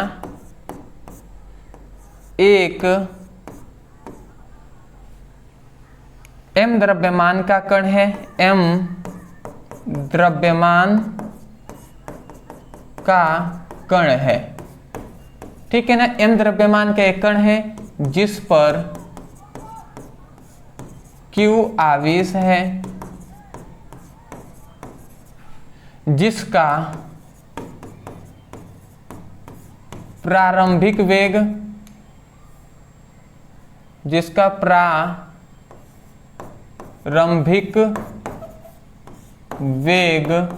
क्या है, जिसका प्रारंभिक वेग क्या है, शून्य है। प्रारंभिक वेग क्या है, शून्य है। क्यों शून्य है जी, क्योंकि कह रहा है कि ये विरामा अवस्था से चलकर d दूरी तय करता है, मतलब पहले तो ये स्थिर था, इसीलिए इसका वेग क्या होगा, शून्य होगा प्रारंभिक वेग। और फिर से d दूरी तक तय किया है, तो उस समय पर इसका अर्जित वेग v इक्वल टू इतना प्रूव करना है। तो यहां से यहां तक चला है तो उसका वेग कुछ ना कुछ होगा ना, तो वही हम मान लेंगे कि अंतिम वेग क्या है, शून्य है तथा d दूरी तय करता है, ठीक है ना, ये हम लिख देते हैं, तथा d दूरी तय करता है। देखिए सभी क्वेश्चन ऐसे ही नहीं पूछे जाते वैल्यू वाले ही, कुछ क्वेश्चन ऐसे भी पूछे जाएंगे, प्रूफ करने वाला, थोड़ा सा घुमा कर ज़्यादा पूछने वाला। तो ऐसे क्वेश्चन की प्रैक्टिस करेंगे जितना ना, तभी आपको आ पाएगा, ठीक है ना। अब चलिए जी, अब हम प्रूफ करते हैं। चूंकि एक हम फॉर्मूला जानते हैं, वो क्या फॉर्मूला जानते हैं, गति का समीकरण, गति का समीकरण। अब बस हमें आपको हमें ये बताना है, गति के 3 समीकरण होते हैं, तो गति का ये कौन सा समीकरण है, जो है v square equal to u square plus 2as। ये मैं आपको नहीं बताऊंगा, आपको खुद कमेंट में हमें बताना है कि गति का कौन सा समीकरण है। तो ये हम एक गति का समीकरण जानते हैं। अब इस समीकरण पर आप वैल्यू हम रखते हैं जी। अब वैल्यू रखेंगे तो देखिए मिलता है हमें कैसे, v स्क्वायर। चलिए अब भी है, भी क्या है, इस जो ये कण है ना इसका अंतिम वेग है v स्क्वायर, तो v स्क्वायर लिख दिए। ये u क्या है, प्रारंभिक वेग, तो हम प्रारंभिक वेग जानते हैं, यहाँ पे लिखा गया है ना प्रारंभिक वेग 0 होता है, क्योंकि ये शुरू में तो विरामावस्था में था, तो इसका प्रारंभिक वेग 0 हो जाएगा। और 2 है, a क्या है, त्वरण है, और d क्या है, विस्थापन है, तो s लिख दिए हमने। अगर हम इसको आगे सॉल्व करें तो v स्क्वायर इक्वल टू ये क्या हो जाएगा, 2as हो जाएगा। ठीक है, एक और बात हम जानते हैं कि v स्क्वायर इक्वल टू, ये भी विभव नहीं मानना है, ये भी क्या है, वेग है, अंतिम वेग। v square equal to 2a, यहाँ पे d हो जाएगा, s नहीं d होगा। क्यों s नहीं d होगा, क्योंकि देखिए यहाँ पर विस्थापन मतलब d दूरी तय करता है, तो मतलब विस्थापित कितना हुआ है, d दूरी, और यहाँ पर विस्थापन को s से फॉर्मूले में दर्शाया गया है, तो s की जगह पर हम d रखेंगे, क्योंकि d फॉर्मूले में क्वेश्चन में दिया है, तो इसलिए हमने d रख दिया। क्वेश्चन में आप यहाँ पे दिखा देंगे कि s इक्वल टू d, ठीक है ना, ऐसे दिखा देंगे। उसके बाद आप समझिएगा, यहाँ पर एक और हम फॉर्मूला जानते हैं कि क्या जानते हैं कि बल बराबर क्या होता है, द्रव्यमान गुणे त्वरण होता है। ये आपको फॉर्मूला पता होगा, बल बराबर द्रव्यमान गुणे त्वरण होता है ना। अब यहाँ पे अगर हम केवल यहाँ से हम किसका मान, a का मान निकालें, m इधर गुणा में इधर आएगा तो भाग कराएगा, तो a का मान आएगा f बाई m आ जाएगा, ये आएगा नहीं, आएगा ना। तो सिंपल सी बात है, पहले हम ये फॉर्मूला रखते हैं यहाँ पे, तो v स्क्वायर इक्वल टू 2, और a के जगह पर f बाई m लिख सकते हैं ना, तो f बाई m हम यहाँ पे रख दिए, और ये d है तो d हमने रख दिया। इसको मैं इरेज कर दे रहा हूँ, ये केवल मैंने आपको समझाने के तौर पे आपको यहाँ पे बताया है। ये भी आप साइड में चाहे तो दर्शा सकते हैं, ये फिगर को आप साइड में बना लीजिएगा, आप तो देख ही लिए हैं। यहाँ पे s इक्वल टू d याद रखेंगे, और यहाँ पे याद रखेंगे कि a equal to f by m, ये आप दर्शाएंगे इधर, ठीक है ना। उसके बाद ये साइड में आपको मतलब जहाँ लिख सकते हैं, यहाँ पे समझ रहे हैं ना, जहाँ लिखकर ये साइड में दर्शा दीजिएगा। उसके बाद अब बात को समझिएगा, एक और हम फॉर्मूला जानते हैं, ठीक है, वो क्या जानते हैं, देखिए विद्युत क्षेत्र की तीव्रता E equal to F by Q होता है, ये होता है ना। तो F के जगह पर अगर ये इधर Q भाग में है, इधर आएगा तो गुणा कराएगा, तो F का जो मान आएगा वो E इंटू क्यू हो जाएगा। तो E इंटू क्यू हम यहाँ पर रख सकते हैं, यहाँ पर रख सकते हैं कि नहीं, F के जगह पर, तो वही हम मान रख देंगे कि v स्क्वायर इक्वल टू, यहाँ पे हम क्या रख सकते हैं, Q इंटू ई भी रख सकते हैं, तो ये 2QE, ये D है तो D हमने रख दिया, अब बाई M रख दिया हमने, समझ रहे हैं। तो ये फॉर्मूले से हमें पता है तो हम लिख दे रहे हैं। अगर अदरवाइज आगे बढ़ते हैं, ये स्क्वायर इधर जाएगा तो रूट बनाएगा, तो v इक्वल टू रूट में, और ये क्या हो जाएगा 2QED बाई m। तो अब हमें यहाँ पर आप अगर देख सकते हैं, ये जो फॉर्मूला आपको देख रहे हैं, ये अब हमने प्रूफ कर दिया कि नहीं, ये हमने प्रूफ कर दिया है, ऊपर मिला लीजिए, यही फॉर्मूला है, तो ये हमारा प्रूफ हो गया है जी। जहाँ पर ये अंतिम वेग है, ये आवेश है, ये विद्युत क्षेत्र की तीव्रता है, ये दूरी है, m क्या है, उस कण का द्रव्यमान है। स्क्रीनशॉट ले लीजिए, इंपॉर्टेंट टॉपिक ये है। चलिए जी नेक्स्ट, अगला हमारा देखिए यहाँ पे 8वां नंबर हमारा क्वेश्चन आता है, बहुत ज़्यादा इंपॉर्टेंट है कि 10 पिको फैराडे, ठीक है ना, फैराड का एक संधारित्र 50 वोल्ट की बैटरी से जुड़ा है, तो संधारित्रों का कितना स्थितिज ऊर्जा संचित होगा। अब यहाँ पे समझिएगा, यहाँ पे 10 पिको फैराड का एक संधारित्र है और वो 50 वोल्ट की बैटरी से जुड़ा है, तो संधारित्रों की कितनी संचित ऊर्जा, मतलब कितनी स्थितिज ऊर्जा संचित होगी। तो इसको हम कैसे कर सकते हैं, इसको ध्यान से समझेंगे। सबसे पहले तो हम लिखेंगे दिया है,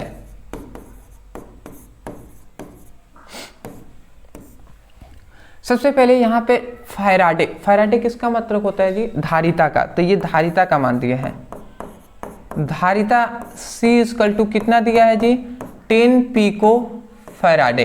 तो 10 पिको फैराडे जो है, तो एक बात आप याद रखेंगे, फैराडे जो होता है धारिता का मात्रक होता है, तो पिको में दिया है, तो पिको को हम फैराडे में चेंज करेंगे तो ये क्या हो जाएगा 10 इंटू 10⁻⁻12 से हम गुणा कर देंगे तो अब ये फैराडे में चेंज हो जाएगा, ठीक है ना। पिको से फैराडे में चेंज करने के लिए 10⁻⁻12 से गुणा करते हैं, ठीक है ना। इस बात को याद रखेंगे, आप समझिएगा। इतना लिख दिए। उसके बाद ये कह रहे हैं 50 वोल्ट की बैटरी से जुड़ा है, मतलब विभव V का जो मान दे दिया है वो कितना दे दिया है 50 वोल्ट दे दिया है। तो कह रहा है संधारित्रों की कितनी स्थितिज ऊर्जा, मतलब संधारित्रों की कितनी स्थितिज ऊर्जा संचित होगी। तो स्थितिज ऊर्जा मतलब संधारित्रों की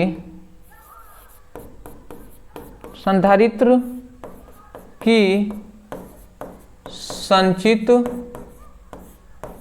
ऊर्जा, संधारित्र की जो संचित ऊर्जा है जिसको हम लिख सकते हैं संधारित्र की संचित ऊर्जा U = ½ CV²। ये हम फॉर्मूला जानते हैं संधारित्रों की संचित ऊर्जा ये होता है। अब अगर हम इसको आगे बढ़ाते हैं तो देखिए क्या होता है, U = ½ हो गया। C का मान यहाँ पे देख सकते हैं 10 × 10⁻12 है, तो 10 × 10⁻⁻12 है। अच्छा अगर मैं आपसे कहूँ ये 10 × 10⁻12 है तो इस पर कुछ नहीं तो 1 है कि नहीं, तो 10 to the power ये 1 है और 10 to the power ये 12 है। तो देखिए हर समान होता है तो घातों को जोड़ लेते हैं, तो अगर इसका निष्कर्ष निकाले तो 12 में से 1 चला जाएगा तो 10 to the power -11 ही बचा है कि नहीं। तो चुपचाप अगर हम चाहें तो इसके जगह पर 10 to the power 11 भी लिख सकते हैं, तो डायरेक्ट हम यहाँ पे लिख देते हैं 10 to the power 11, ठीक है ना, 10 to the power -11। बात आप समझ गए होंगे मैं क्या आपको बताने को कह रहा हूँ, क्योंकि जितना छोटा हम करेंगे ना गणना छोटा ही हो जाएगा। तो ऐसे हमने लिख दिया C का मान, उसके बाद V का मान है, तो V का मान 50 दिया है, तो 50 को हम चाहें तो 50 × 50 लिख सकते हैं ना। स्क्वायर करने का मतलब क्या है, 50 × 50 2 बार लिख देते हैं, ऐसे लिख दिया हमने। तो अब ये क्या हो जाएगा U = अब देखिए 50 × 50 है तो हम 50 × 50 है, ठीक है ना, तो 50, अच्छा चलिए मैं ऐसा कर देता हूँ 50 × 50 हमने लिखा हुआ है। अच्छा आगे कर देते हैं एक लाइन में, ठीक है। ये 10 to the power कितना है -11 है। अच्छा 50 × 50 है तो इसको 50 को 5 × 10 लिख सकते हैं, और फिर से इसको भी 5 × 10 लिख सकते हैं, ऐसा लिख दिया। तो 5 × 5 = 25 हो जाएगा, तो ये 25 को 25, 5 × 5 = 25 और 25 से कम में 25, तो 25 हमने लिख दिया /2। और ये देखिए ये 10 to the power -11 है और इस पर कुछ नहीं है तो एक घात है, इस पर एक घात है, तो 10 और 10 जब हर समान घातों को जोड़ लेंगे तो ये 10 to the power 2 हो जाएगा, होगा कि नहीं होगा। तो वही बात है जी। और ये 2 से अगर भाग देते हैं तो ये 12.5 बार में चला जाएगा, ठीक है, 12 बार में मतलब 24 हो जाएगा, 5 बार में मतलब 12.5 हो जाएगा। और ये 10 to the power कितना हो जाएगा -9 हो जाएगा, ठीक है ना। तो ये जूल, तो ये हमारा ऊर्जा का मान मतलब U जो ऊर्जा है उसका मान निकल गया कि 12.5 × 10 to the power -9 जूल। तो ये हमारा ऊर्जा निकल गया जी, संधारित्रों की संचित ऊर्जा। स्क्रीनशॉट ले लीजिए, फटाफट लीजिए, चला जाएगा आगे।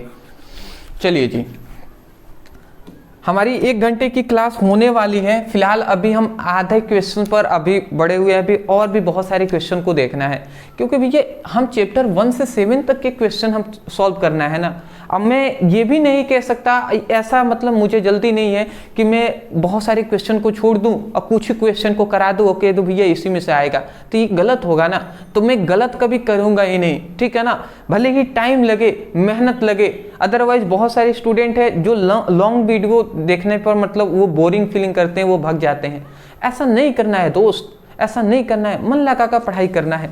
आपके लिए कितना हम मेहनत कर रहे हैं आपको नहीं पता होगा, मैं आपको बता देना चाहता हूं। देखिए सबसे पहली बात फिजिक्स है, मैं थोड़ा सा आपको एक्सप्लेन यहाँ पे कर दूं।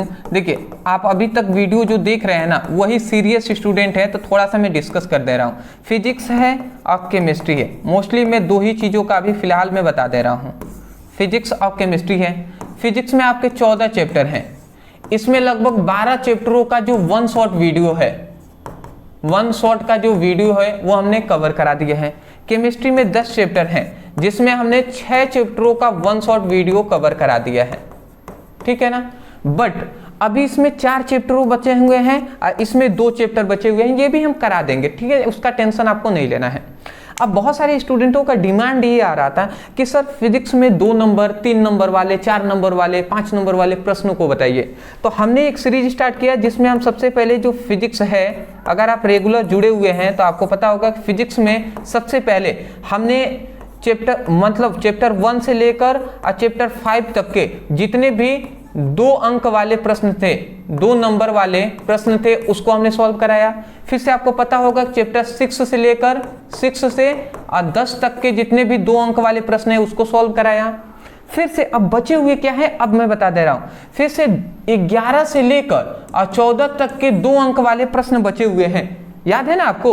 तो ये 11 से 14 तक के जो चैप्टर हैं, मतलब 4 चैप्टरों का जो 2 नंबर वाले प्रश्न हैं, उसको हम कंप्लीट कराने के पश्चात फिर से हम 3 अंक वाले जो प्रश्न है ना, तो 2 वीडियो लाएंगे। 3 अंक वाले, 3 नंबर वाले जो प्रश्न हैं वो 2 ही वीडियो आएगा।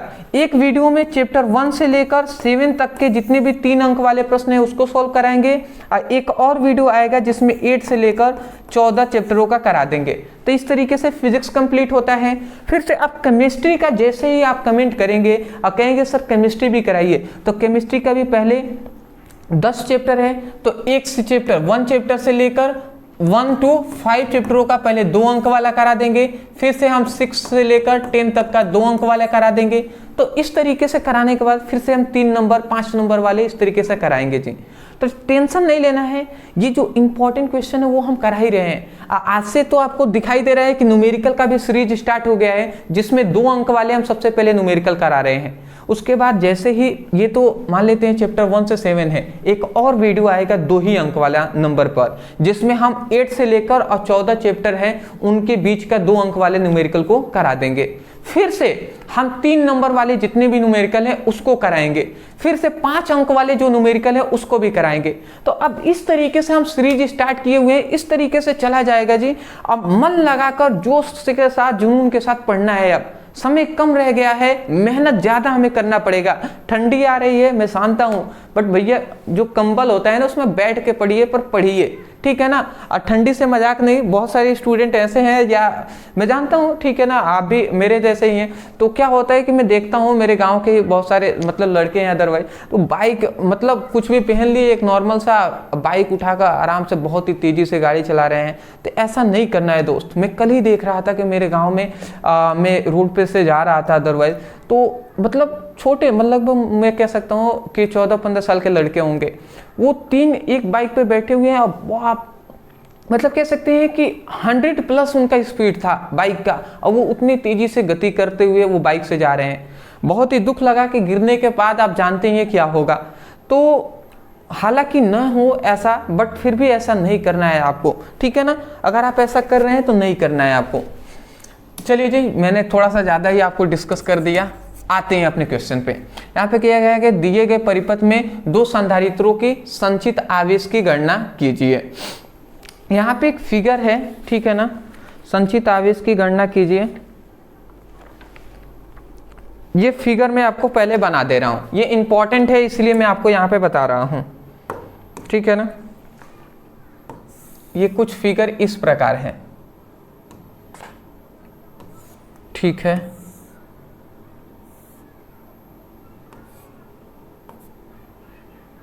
ठीक,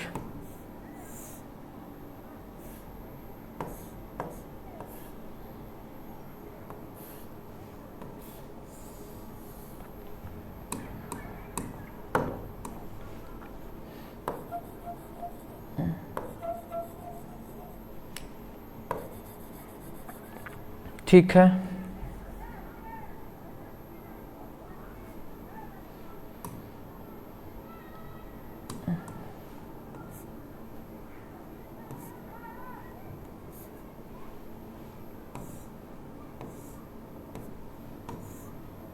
थोड़ा सा फिगर में आपको टाइम लग रहा होगा, कोई नहीं जी, ये इम्पॉर्टेंट है न्यूमेरिकल, इसको मैं देख ले रहा हूँ, उसके बाद हम आगे बढ़ते हैं। देखिए वैल्यू क्या क्या दिया है, इसका 1 ओम दिया है, ये ई का मान, सेलो का विद्युत वाहक बल ई का मान 20 वोल्ट दिया है, इसका 4 ओम दिया है और इसका 5 ओम दिया है, ठीक है ना। इसका जो दिया है ये 4 माइक्रोफैराडे दिया है और इसका 6 माइक्रोफैराडे दिया है, ठीक है ना। चलिए जी, ये हमारा फॉर्मूला है और इसमें दोनों संधारित्रों की संचित आवेश की गणना हमें करना है। तो चलिए अब इसको हम कर लेते हैं। चलिए यहाँ पर सबसे पहली बात हमें ये याद रखना है कि दिए गए परिपथ में दो संधारित्रों की संचित आवेश की गणना कीजिए। अगर फिगर में देख रहे हैं कि दो यह संधारित्र हैं, इनके बीच हमें संचित आवेश की गणना करना है। दो यहाँ पे प्रतिरोध दिए हैं और ये आंतरिक प्रतिरोध भी है, ठीक है। अब हमें इसकी गणना करते हैं। तो सबसे पहले संचित आवेश की हमें गणना करना है। तो आवेश, संचित आवेश हम तभी ज्ञात कर पाते हैं, संचित आवेश का एक फॉर्मूला होता है C=Q/V, ठीक है ना। ये आप जानते हैं कि दोनों असंचित आवेश के लिए हमें ये फॉर्मूला याद होना चाहिए, ठीक है ना। C=Q/V होता है। आवेश की हमें गणना करना है, इसका मतलब Q का मान ज्ञात करना है, तो Q=C/V, मतलब C और V का मान पता होगा तभी जाकर हम ये आवेश का मान ज्ञात कर सकते हैं। तो पहले हमारा लक्ष्य होगा कि V का मान ज्ञात करना और उसके बाद हमारा C का मान ज्ञात करना, ठीक है ना। तो हमें V का मान ज्ञात करना है। तो V का मान ज्ञात करने के लिए सबसे पहली बात तो यहाँ पर हम लिखते हैं, सबसे पहले हल सीधा करते हैं। तो हमें सबसे पहले ये जो परिपथ है, तो परिपथ में प्रवाहित, मतलब परिपथ में कुल धारा का मान हमें ज्ञात करना है। तो परिपथ में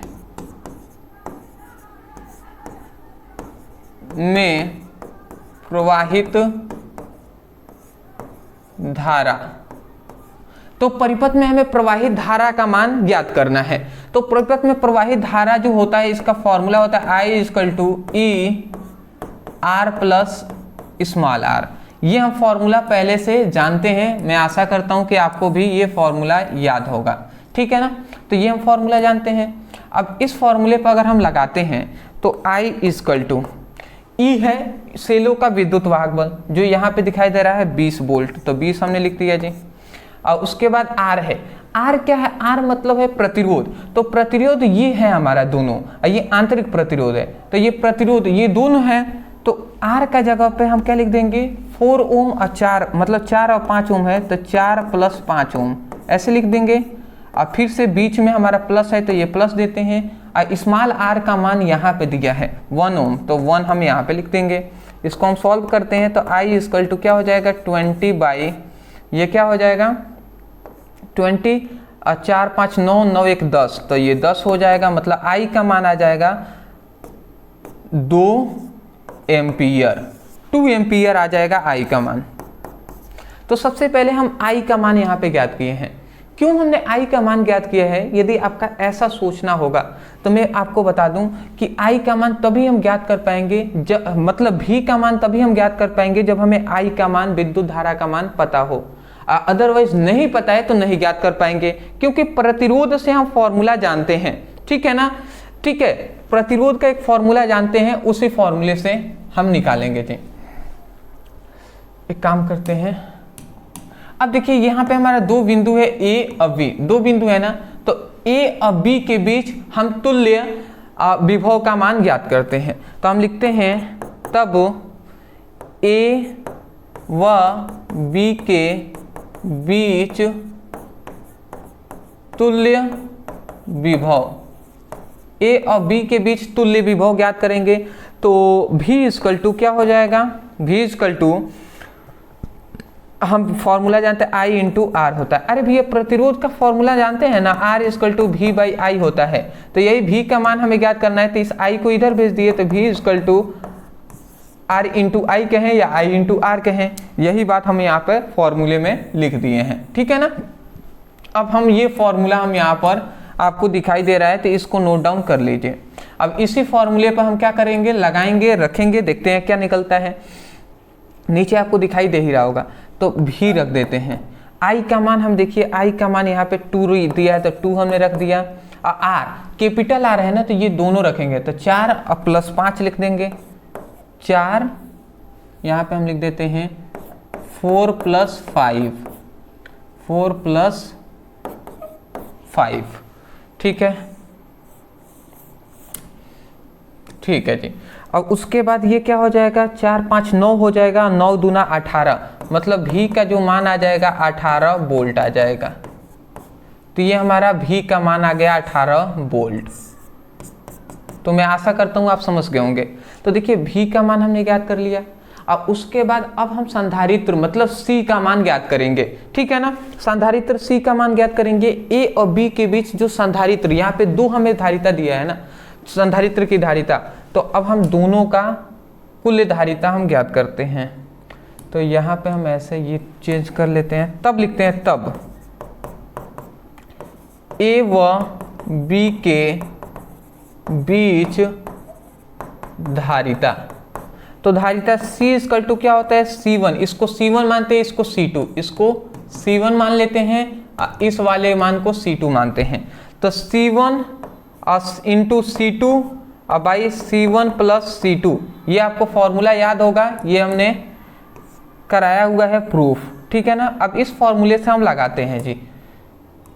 अब इस फॉर्मूले से अगर हम लगाते हैं तो क्या होता है, C = C1 का मान देखिए 4 है तो 4 हमने लिख दिया, और C2 का मान है 6 तो 6 रख दिया, और नीचे 4 + 6 हो जाएगा। अगर इसको सॉल्व करें तो 6 चक्के 24 हो जाएगा, और 6 4 10 हो जाएगा। तो ये कितना आ जाएगा, 10 दूना 20 और 10 चौको 40, मतलब 2.4 आ जाएगा, 2.4 फैराडे, ठीक है। तो अब देखिए यहाँ पे हमारा सबसे पहले भी का भी मान 18 वोल्ट आ गया, सी का मान इतना आ गया। अब हमें क्या ज्ञात करना है, संचित आवेश का मान ज्ञात करना है। तो मैं यहाँ पे लिख दूं क्या, ऊपर जगह नहीं है इसलिए यहाँ पर ही मैं लिख दे रहा हूँ। चलिए कोई नहीं जी, यहाँ से आप थोड़ा सा याद रखेंगे, ठीक है ना, यहाँ पे लिख दे रहा हूँ तो समझिएगा। तब हम लिखते हैं तब आवेश, आवेश Q = C × V होता है, ये होता है ना। तो आवेश Q = C का मान कितना है जी, 2.4 है तो 2.4 हमने रख दिया। अब V का मान 18 है तो 18 रख दिया, ठीक है। अब 18 में आप 2.4 से आप गुणा करा लीजिए, सिंपल सी बात है। 18 में अगर 2.4 से गुणा करा लेते हैं तो ये कितना आ जाएगा, 43.2 आ जाएगा, 43.2 माइक्रो कूलम हो जाएगा। तो ये हमारा जो आ जाएगा, ये हमारा आंसर हो जाएगा 43.2 माइक्रो कूलम। आप कहेंगे सर आवेश का मात्रक ओनली कूलम होता है, माइक्रो कूलम क्यों लिख रहे हैं। तो भैया देखिए फैराडे जो है ना, ये धारिता का मान हमने किस में लिया था, माइक्रो में लिया था, इसीलिए माइक्रो कूलम में हम आवेश दे रहे हैं, मतलब मान दे रहे हैं, ठीक है ना। चलिए स्क्रीनशॉट आप ले लीजिए, फटाफट आगे बढ़ते हैं। चलिए जी, ये इंपॉर्टेंट टॉपिक था इसीलिए देख लीजिए, ये थोड़ा सा फिगर आप अच्छे से बना लीजिएगा।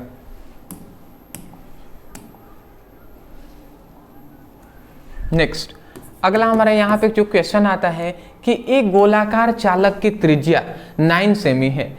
एक गोलाकार चालक है, एक गोलाकार चालक है जिसकी त्रिज्या जो है ना, जिसकी त्रिज्या है, एक गोलाकार चालक है जिसकी जो त्रिज्या है वो क्या है, 9 सेमी है। तो उसकी धारिता तथा आवेश की गणना कीजिए, ठीक है ना। और उसका विभव 1000 वोल्ट है। उसकी धारिता का भी हमें गणना करना है और उसकी आवेश की भी गणना करना है, ठीक है जी। चलिए करते हैं, कोई नहीं।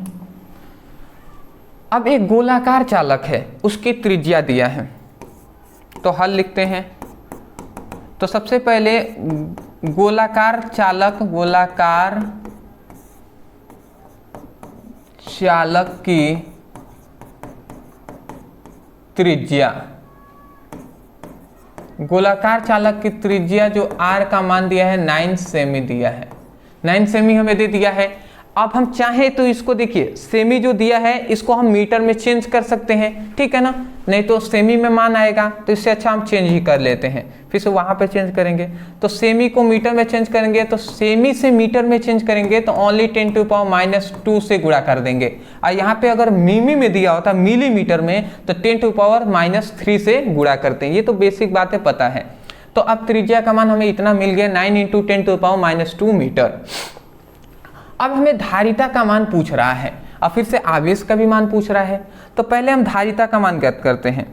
तो एक फॉर्मूला हम जानते हैं, हमने आपको बताया था गोलीय चालक की त्रिज्या, ठीक है ना, एक फॉर्मूला हमने बताया था गोलीय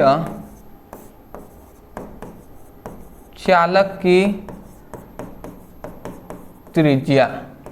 अब वो क्या बताया था, वो हमने बताया था गोलीय चालक की त्रिज्या, गोलीय चालक पर हमने बताया था गोलीय चालक पर विभव, गोलीय चालक के लिए हमने विभव का फॉर्मूला बताया था ना, P = चालक की धारिता, एक गोलाकार चालक की धारिता, इतना मिमी दिया है ना, संधारित्रों की धारिता ज्ञात करना है। नहीं, हाँ, एक हम फॉर्मूला जानते हैं गोलीय चालक की धारिता, गोलीय चालक की धारिता का फॉर्मूला जानते हैं, जो है गोलीय चालक की धारिता C = 4πε0 × R होता है। ये आपको फॉर्मूला याद होगा कि गोलीय चालक की धारिता के लिए ये हमने फॉर्मूला बताया था। अगर आपको नहीं याद आ रहा है तो आप लिख लीजिएगा गोलीय चालक की धारिता ब्रदर सर, इतना लिख के सर्च करेंगे हमारी वीडियो मिल जाएगी, उसमें हमने ये फॉर्मूला प्रूव भी कराया है, मुझे याद है। तो हम देखिए, हमें सबसे पहले धारिता का मान ज्ञात करना है, C का मान ज्ञात करना है, तो इसी फॉर्मूले पर रखते हैं जी। तो C का तो मान ज्ञात करना है, तो C हमने रख दिया 4πε0 है, और ये R है। तो R का मान हम देख सकते हैं, R का मान यहाँ पे हमें दे दिया है 9 × 10⁻², तो ये हमने लिख दिया। अब यहाँ पे हम जानते हैं कि 4πε0 अगर नीचे होता तो इसका मान होता है 9 × 10⁹, ठीक है ना, मतलब हम इतना तो बेसिक बात जानते हैं 1/, ये तो फॉर्मूला आपको पता होगा, 1/4πε0 का मान 9 × 10⁹ होता है, इतना होता है जी। अब हमें तो ओनली 4πε0 दिया है, तो अगर हम देखिए जब ये नीचे था तो इतना हुआ, अब जस्ट हम इसको भी पलट दें, ये इसको इन्हें कुछ नहीं है तो नीचे 1 है, इसको भी पलट दें, तो अगर 4πε0 का जो मान हो जाएगा वो कितना हो जाएगा 1/9 × 10⁹ हो जाएगा, मतलब इसका मान 1/9 × 10⁹। तो इसी तरीके से इसका मान रख देंगे 1/9 × 10⁹ हो जाएगा। अब 1 इंटू ये कितना है 9 × 10⁻12 है, सॉरी -2 है, तो ये हमने लिख दिया। अब हम कुछ नहीं करेंगे, ध्यान से अगर आप समझें तो ये 9 से ये 9 कैंसिल हो जाएगा, तो यहाँ से C = क्या निकल गया, यहाँ पे ऊपर केवल 10⁻2 है और नीचे 10⁻9 है, ठीक है ना। अब ये 10⁻2 है, ये 9 है, ये भी अगर ऊपर चला गया तो C = 10⁻2 है ही, और ये ऊपर चला गया तो ये 10⁻9 हो जाएगा। तो यहाँ पे C का मान 10⁻11 हो जाएगा, 11 फैराडे। तो सबसे पहले यहाँ पे हमने धारिता का मान निकाल लिया, 10⁻11 धारिता का मान निकाल लिया है हमने। तो C का मान निकाल लिया, तो धारिता का तो मान हमने प्रूफ कर लिया यहाँ पे। अब हमें एक और चीज ज्ञात करना है, कह रहा है उसकी आवेश की भी गणना करना है। तो हम जानते हैं एक फॉर्मूला C = अब मैं इसको इरेज कर दे रहा हूँ, क्योंकि अब हमें क्या आवेश का भी मान ज्ञात करना है। तो हम जानते हैं कि धारिता C = Q/V होता है, ये हम जानते हैं। आवेश का मान ज्ञात करना है तो Q = ये इधर आ जाएगा तो C × V हो जाएगा। ये फॉर्मूला मान रख लेते हैं। C का मान हमें यहाँ पे दे दिया है 10⁻11, और V का मान कहाँ पे है भैया, V का मान देखिए यहाँ पे है, V का मान 1000 वोल्ट है, तो 1000 को 10⁻³ लिख सकते हैं जी। अब इसको अगर हम घटा दें तो ये 10⁻8 हो जाएगा, 10⁸ कूलाम हो जाएगा। बात समझ रहे हैं, 11 में से 3 चला गया तो 10⁻⁸ हो जाएगा। स्क्रीनशॉट ले लें, फिर हम आगे बढ़ते हैं। चलिए जी,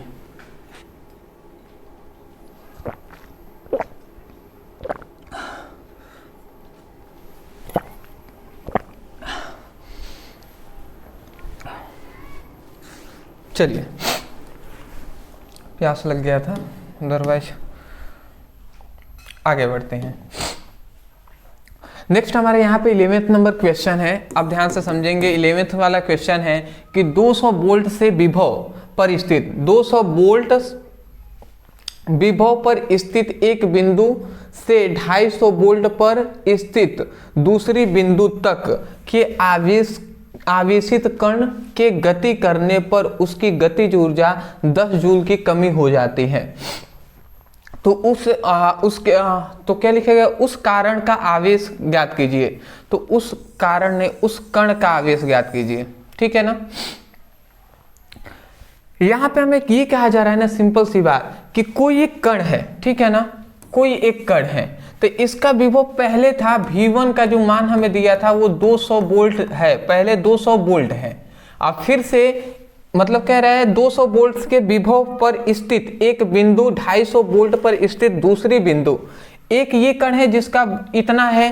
फिर से कह रहा है कि दूसरा स्थित बिंदु है जिसका विभव है ना, दूसरा स्थित बिंदु है जिसका विभव V2 का जो मान दिया है।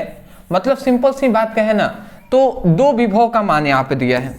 सिंपल सी बात अगर समझें तो यहाँ पर विभव का मान 2 दिया है।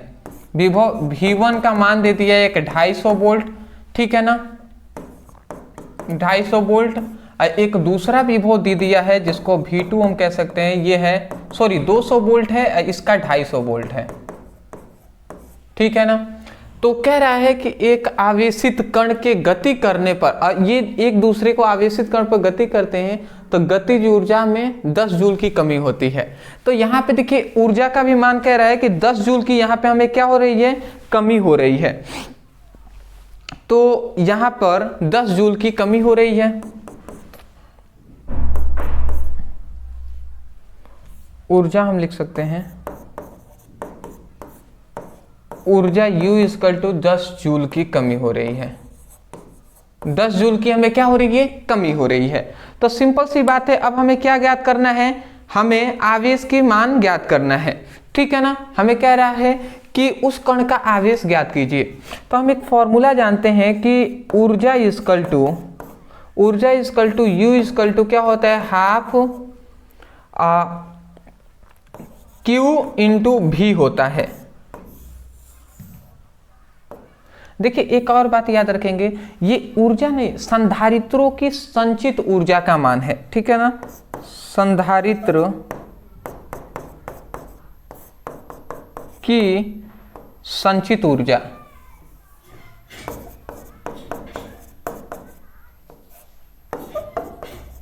तो आप कहेंगे सर अभी तो हमने ये फॉर्मूला पढ़ा था, संधारित्रों की संचित ऊर्जा = ½ CV², आप ये फॉर्मूला बता रहे हैं। तो भैया संधारित्रों की संचित ऊर्जा मुझे याद है अभी भी कि हमने उसमें 3 फॉर्मूले आपको बताए थे। ये भी बताया था, इस फॉर्मूले से ये फॉर्मूला प्रूव किया था, फिर से इस फॉर्मूले से एक और हमने फॉर्मूला प्राप्त किया था, ठीक है ना।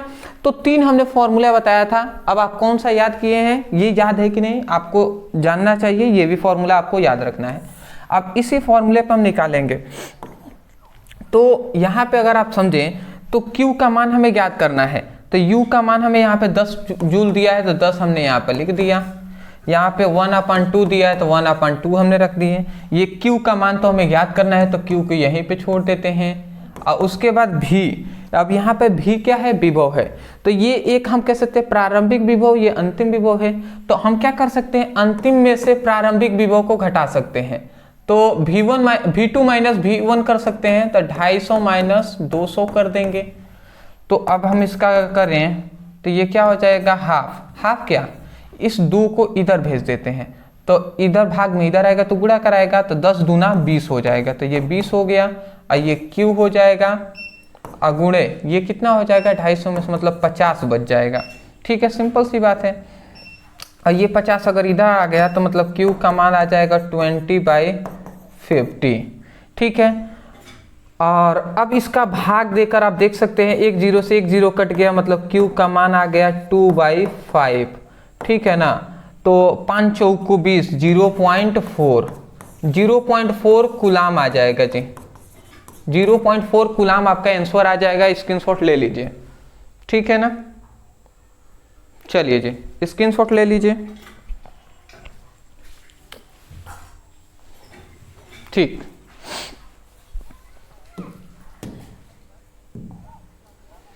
ट्वेल्थ नंबर हमारा क्वेश्चन आता है। अब थोड़ा सा और क्वेश्चन बच गया है, उन सभी को देखकर तभी जाएगा वीडियो को समाप्त किया जाएगा, ठीक है ना।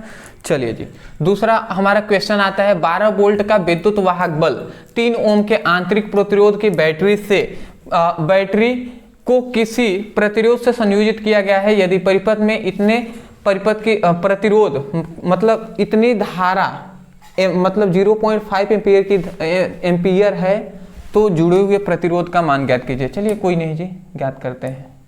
सिंपल सी बात है, यहाँ पे लिखते हैं हल। सबसे पहले जो जो वैल्यू दिया है ना, उस पर मोस्टली हम फोकस करते हैं। यहाँ पे विद्युत वाहक बल का मान दिया है, विद्युत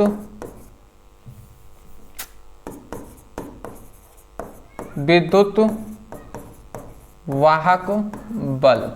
तो विद्युत वाहक बल E का जो मान दिया है वो कितना दिया है, 12, ठीक है ना, 12 वोल्ट दिया है। और उसके बाद यहाँ पे देखिए 3 ओम आंतरिक प्रतिरोध, तो यहाँ पे आंतरिक प्रतिरोध दिया है, आंतरिक प्रतिरोध। तो आंतरिक प्रतिरोध जो स्मॉल r का मान होता है वो 3 ओम दिया है, ठीक है। कह रहा है आंतरिक प्रतिरोध किसी बैटरी मतलब किसी प्रतिरोध से संयोजित किया गया है यदि परिपथ में धारा इतना एम्पियर है। मतलब धारा का मान दिया है, धारा विद्युत धारा I का जो मान दिया है वो कितना दिया है, 0.5 एम्पियर दिया है, ठीक है ना। उसके बाद कह रहा है तो जुड़े परिपथ का मान ज्ञात कीजिए, मतलब प्रतिरोध का मान ज्ञात कीजिए। तो सिंपल सा प्रतिरोध का मान ज्ञात करना है। तो एक हम फॉर्मूला जानते हैं, अभी हमने ये फॉर्मूला कराया था कि परिपथ में प्रवाहित धारा, तो परिपथ में प्रवाहित धारा I = E और R+R। आपको शायद याद होगा, अभी हमने इस फॉर्मूले पर लगभग दूसरा या तीसरा क्वेश्चन इसी पर कराया था, ठीक है ना। तो अब इस फॉर्मूले को लगा देंगे। हमें ये कैपिटल जो R है इसका मान ज्ञात करना है, ठीक है ना। तो I का मान कितना दिया है जी, I का मान दिया ना 0.5, तो 0.5 रख देंगे। E का मान हमें 12 दिया है, तो 12 हम रख देते हैं। कैपिटल R का मान हमें ज्ञात करना है और स्मॉल r का मान दे दिया है 3 ओम, ये प्लस है, ठीक है ना, ये प्लस है, प्लस 3 ओम। तो अभी इसको हम इधर भेज देते हैं, तो 0.5 हो जाएगा, ये R+3 हो जाएगा, ये 12 हो जाएंगे, ये 0.5R हो जाएगा। और ये 3 इसमें गुणा करेगा, 3 पचे 15 मतलब 1.5 ये हो जाएगा, और ये 12 हो जाएगा। अब गुणा भाग तो आना चाहिए भैया, ठीक है ना। अब दशमलव से गुणा करा रहे हैं, तो अब इसको हम इधर भेज देते हैं, तो 0.5R और ये 12 और ये -1.5 हो जाएगा। 0.5R ये कितना हो जाएगा, 12 में से 1.5 चला गया था, 10.5 हो जाएगा।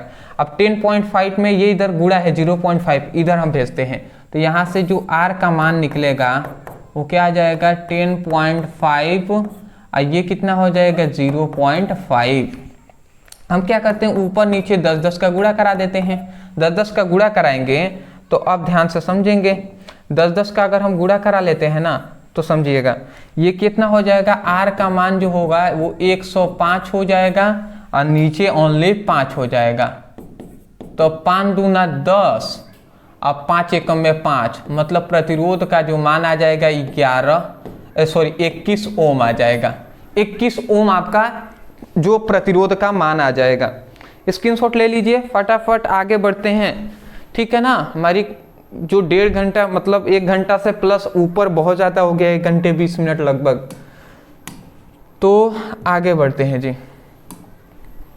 चलिए जी, अगला हमारे यहाँ पे क्वेश्चन आता है कि एक 1.5 वोल्ट विद्युत वाहक बल वाले सेलों का आंतरिक प्रतिरोध इतना ओम है, तो सेलों को 2.5 मतलब 2.9 ओम के बाह्य प्रतिरोध से जोड़ने पर सेलों के सिरों पर उत्पन्न विभवांतर की गणना कीजिए। अब हमें ये कह रहा है इतना विभवांतर की गणना करना है। सबसे पहले हम कुछ नहीं करेंगे जी, सबसे पहले ये जो मान दिया है ना, इसको वैल्यू को हम लिखते हैं, ठीक है ना। कुछ नहीं करेंगे, सबसे पहले लिखेंगे। तो सबसे पहले हाल लिखते हैं, जो जो दिया है उसको लिखते हैं। ये इतना वोल्ट विद्युत वाहक बल है, मतलब विद्युत वाहक बल का मान दिया है, तो हम लिखते हैं विद्युत वाहक बल। पानी वानी पी लीजिए, ठीक है ना, अदरवाइज आपको अगर थोड़ी सी बोरिंग फीलिंग हो रही होगी तो पानी पी लीजिए थोड़ा सा, ठीक है ना, 2 मिनट रुक सकते हैं, कोई दिक्कत नहीं है। अब विद्युत वाहक बल ई का मान 1.5 वोल्ट दिया है, ठीक है ना, बट पढ़ना तो है ना दोस्त, पढ़ना तो पड़ेगा यार। चलिए इतना आप समझ गए ना। उसके बाद कह रहा है कि सेलों का आंतरिक प्रतिरोध स्मॉल आर, आंतरिक प्रतिरोध को हम स्मॉल आर से प्रदर्शित करते हैं, आंतरिक प्रतिरोध स्मॉल आर, आंतरिक प्रतिरोध को स्मॉल आर से हम दर्शाते हैं। तो ये कितना दिया है, 0.1 ओम दिया है, ठीक है। उसके बाद कह रहा है कि सेलों को 2.9 ओम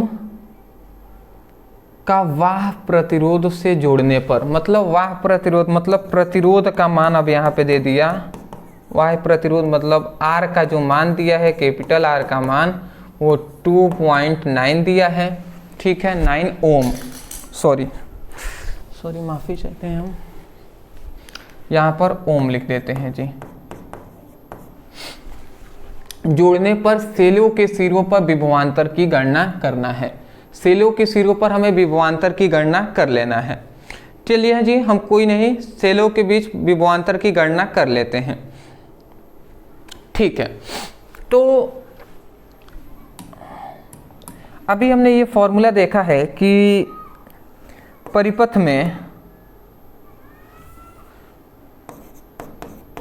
क्योंकि विभवांतर हम तभी ज्ञात कर पाएंगे ना, भी का मान तभी ज्ञात कर पाएंगे जब हमें भी, तभी हम ज्ञात करते हैं भी इक्वल टू क्या होता है, आई इंटू आर होता है, ये होता है ना जी।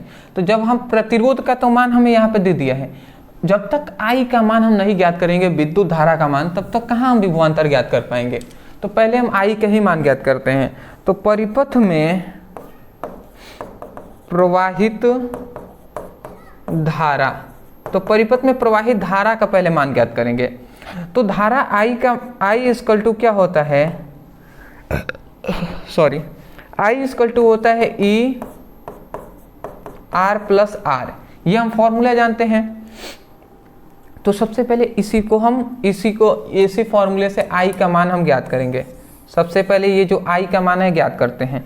तो आई का मान मैं यहीं पे ज्ञात कर लेता हूँ। आई ई का मान यहाँ पे दिया गया है 1.5, स्मॉल आर, कैपिटल आर का मान 2.9, कैपिटल स्मॉल आर का मान 0.1 इतना दिया है जी। तो इतना लिख दिया, 1.5 हो गया, ये 2.9 और 0.1 है, तो इसका मतलब 3 हो गया ये, ठीक है ना। तो अगर इसका मतलब सिंपल सी यही है कि ये कितना आ जाएगा, आई का मान अगर हम इसके कर देते हैं तो सिंपल सी बात है, 3 में अगर इतना का भाग देंगे तो 0.5 आ जाएगा। वही तो मैं भी सोच रहा था, 0.5 एम्पियर। क्लियर कर लेते हैं ना हम लोग। चलिए जी, कैसे आ गया है आप समझ रहे हैं ना। अरे भी ये अगर हम इसको काटें, ठीक है ना, अगर हम इसको काटे तब 15 दूना 30 होता है, तो ये 1.5 है ना, इसीलिए तो एक ये 2 बार में कट जाएगा, 1/2 आ जाएगा। 2 में अगर 1 का भाग देते हैं तो 0.5 ही ना आएगा जी, ठीक है। बात समझ रहे हैं मैं कहाँ से बात कर रहा हूँ। तो वही बात हमने 0.5 लिख दिया। तो आई का तो मान अब निकल गया। तो जैसे ही आई का मान निकला तो अब हम सेलों पर के सिरों पर विभवांतर ज्ञात कर लेंगे। तो सेलों के सिरों पर विभवांतर, सेलों के सिरों पर विभवांतर ज्ञात कर लेते हैं। तो V equal to I into R होता है, ठीक है ना। तो I equal to V equal to I into R होता है, तो V इक्वल टू आई का मान 0.5 है और कैपिटल R का मान कितना है, कैपिटल R का मान 2.9 है। अब इसका हम सिंपल सा गुणा करा लेते हैं। तो अगर अदरवाइज इसका गुणा कराकर आप देख सकते हैं, अगर इसका आप गुणा कराते हैं तो ये आ जाएगा 1.45 अब बोल्ट आ जाएगा। आप गुणा करा कर देख लीजिएगा, ठीक है ना।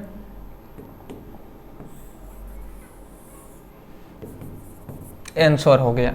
तो इसका आप स्क्रीनशॉट ले लीजिए, फटाफट ले लीजिए। चलिए दोस्त, तो ये हमारा क्वेश्चन अभी तक यहाँ तक पढ़ लिए हैं। आगे हम बढ़ते हैं। हम एक आपसे बात करेंगे कि अब हम आगे नहीं बढ़ेंगे, ठीक है ना। अब हम इसके बाद अब हम आपको थोड़ा सा 2-3 प्रैक्टिस के लिए क्वेश्चन दे रहे हैं, क्योंकि मैं जानता हूं कि मैं कह दूंगा प्रैक्टिस कर लीजिए, बट बहुत सारे ऐसे स्टूडेंट हैं जो प्रैक्टिस नहीं करेंगे, बहुत ही कम स्टूडेंट हैं जो प्रैक्टिस करते हैं। तो 2-3 प्रैक्टिस करने के लिए मैं आपको दे रहा हूं, उसको आप अपने तरीके से नोट डाउन कर लीजिए, इसको पढ़ना है आपको। चलिए उसको मैं दे दूं। तो सबसे पहला आपका क्वेश्चन यहाँ पे है, स्क्रीनशॉट ले लीजिए, ठीक है, जल्दी ले लीजिए। नेक्स्ट हमारा ये क्वेश्चन है, ये हमारा ले लीजिए क्वेश्चन। नेक्स्ट आगे बढ़े। नेक्स्ट हमारा ये 16 नंबर वाला क्वेश्चन है। नेक्स्ट ये हमारा क्वेश्चन है 17,